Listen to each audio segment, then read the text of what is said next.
Hello and welcome to the Online Teaching Survival Guide summary for Chapter 6, titled Themes and Tools, Keeping the Ball Rolling in the Early Middle. This is the second phase of the best practices for an online course.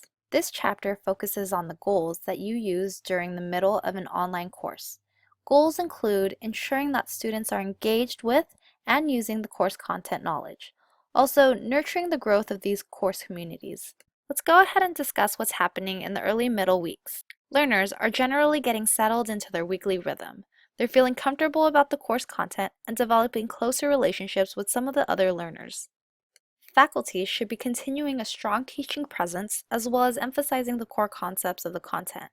They should be nurturing the learning community and overseeing how learners are supporting and querying each other online.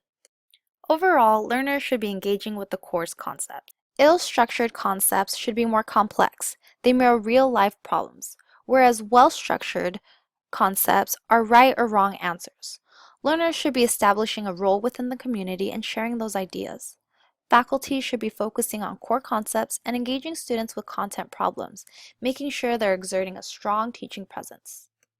The chapter then delves into the themes, the best practices, and the principles within a learning and online community. As discussed in the previous chapter, establishing a social presence launches the community.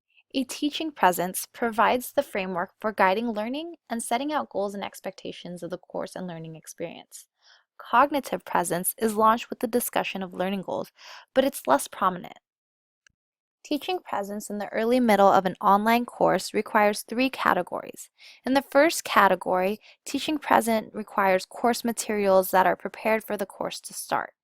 The second category includes materials that are developed spontaneously during the course delivery and are shaped by the needs, interests, and learning characteristics of the students. Category 3 is talking about the direction instruction, the mentoring and direction of individual students in contrast to the teaching presence of facilitating dialogue within the learning community. It's important to expand your online teaching tool set. The goal is to develop an automatic behavior when using the tools. So set only when you're using the tool on a daily or almost daily basis for a month or so. There's three essential tools.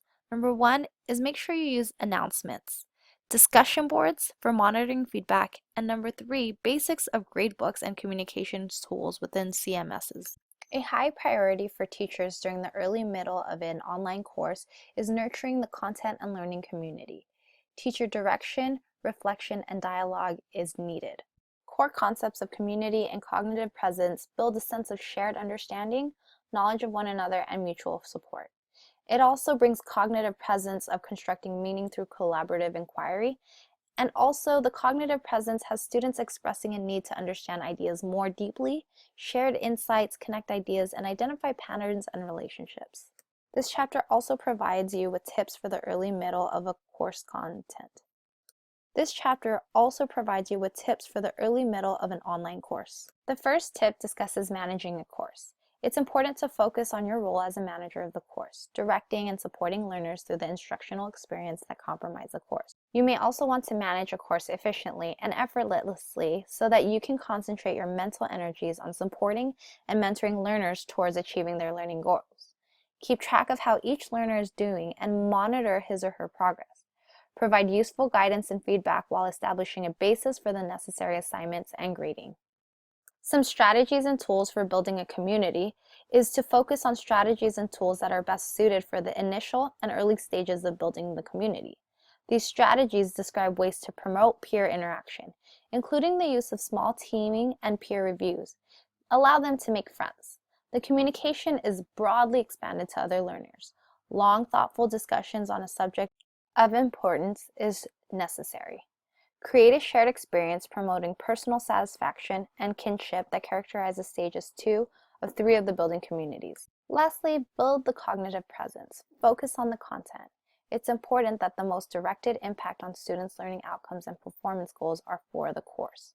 Tips are provided and strategies for encouraging learners to grow from the types of problems they can handle confidently at the beginning of the course to harder questions. Also encourage students to involve themselves and prepare discussion wraps and summaries that are supporting one another. Discuss processes for launching student projects as well. Lastly, this chapter provides you with technology tools that you can use in an online course. Along with these tools, the book provides you with a tip number and suggested pedagogical uses and the purposes of each of these tools. Enjoy and have fun.